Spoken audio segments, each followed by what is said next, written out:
What's up, Coach? Hi, Sully. How you doing? Pretty good, man.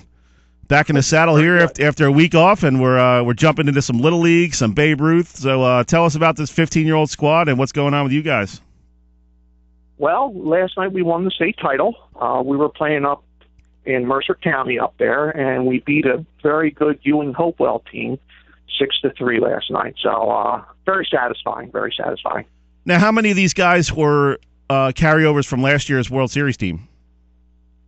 Well, we lost 7 of the 14 kids from last year, believe it or not.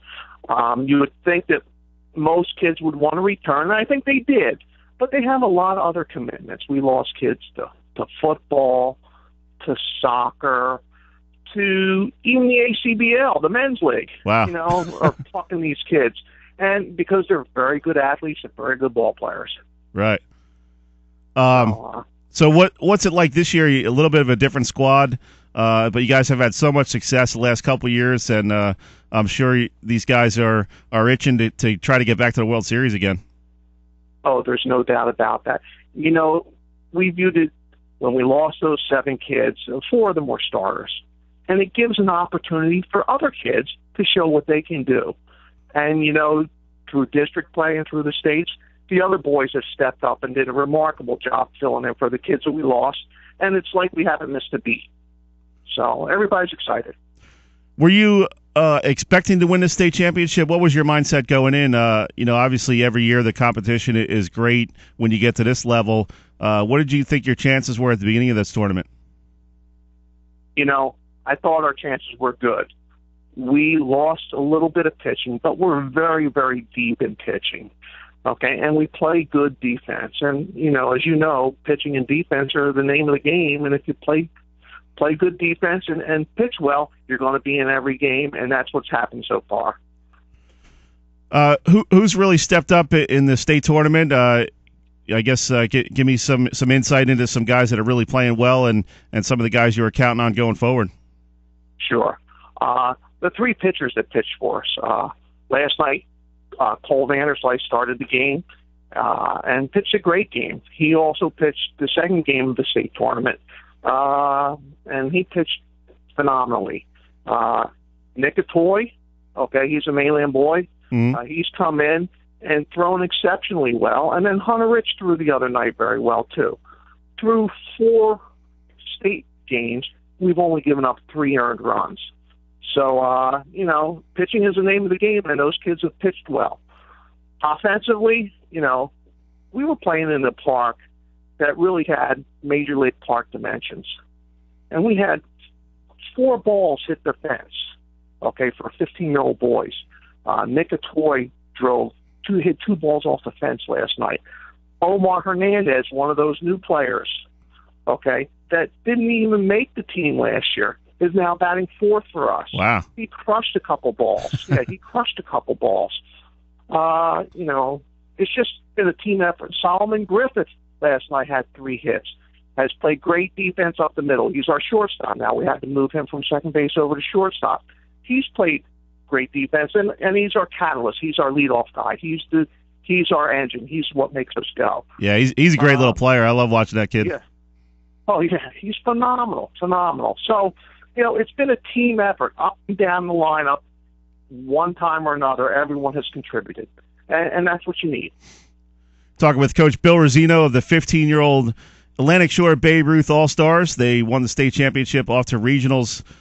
Coach, how much does it help these kids that this spring got some varsity experience? You talk about guys like Vanderslice and Nick Atoy. I'm not sure how much time Vanderslice got at St. Augustine Prep, but I know Nick Atoy was really one of the main guys for Mainland High School varsity team, and that's got to be a huge confidence boost to these guys to know that they can compete with 17, 18-year-old guys at that level, and then you come in, back to the 15-year-olds, and you got to feel like you can really do some great things at that level when you faced kids that are 3 years older than you all spring.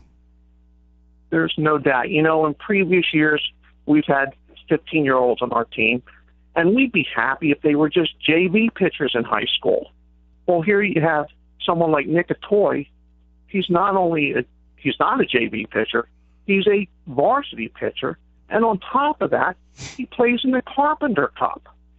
So, that doesn't happen every year. That's extremely rare, and we feel really blessed to have those kids with us this year. So I'll tell you what, talking about Nick Atoy, great young man. He's kind of the budding ace of that mainland squad. I guess they're going to be looking for him to take over fill the shoes for Kyle Gerace. And I think he's ready for it. It's such a talented kid, a big, tall kid with a nice, easy motion. What's the ceiling for this kid? I mean, he's already throwing. I think got to be in the low to mid 80s. He could really turn into a top Division I prospect here in the next couple of years. Oh, I don't think there's any doubt about that, Sully. Up at Ewing Hopewell, they videotaped the game, and they put their games on radio. So we were able to watch the game afterwards and listen to their commentators talk about our kids, especially, Hunter and Nick, and then Nicole as well. They have curveballs of 18-year-olds, they were saying. So their stuff is phenomenal. They locate well, and their velocity isn't very good. So, the sky's the limit for these kids. What's it like this summer? Any different feel to this squad? I know you had that great run last summer, and obviously you have about half the team is new. How have the new guys assimilated, and is it the same kind of feeling this summer? At first it wasn't. At first I didn't know what to expect. But we had a game the other night where we were trailing 3-2 in the 7th inning, and we had one out in the top of the 7th. Their fans were going crazy, okay? Well, what happened? We put a 7 spot up on them, and we ended up winning the game 9-3, wow. Okay? And you could just see the kids, the new kids, bonding with the kids from last year. And I think we're really starting to become a team similar to the way they were last year. So, the new kids have to get used to the kids that were there last year. We have a lot of good leadership on the team from the kids from last year. We have 5 kids that, won the state as 13-year-olds, as 14-year-olds, and 15-year-olds. You can't do any better than that. So, we're getting excited to go to Williamsport next weekend. Talking with Coach Bill Rauzzino, the 15-year-old All-Stars Atlantic Shore Babe Ruth.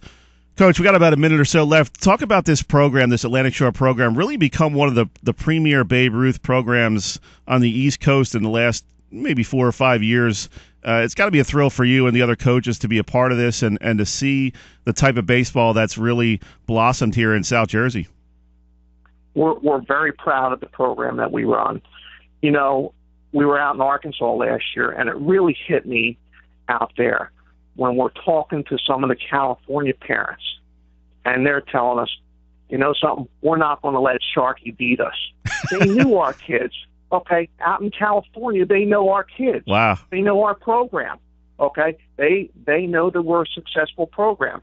In years past, 10 years ago, it wasn't that way. We were trying to model our program after some of the Trenton area teams. But now, you know what? The tide has kind of turned, and they're kind of trying to model us. So it's very rewarding, and it speaks to how hard the kids have worked, how hard all the coaches in the league have worked.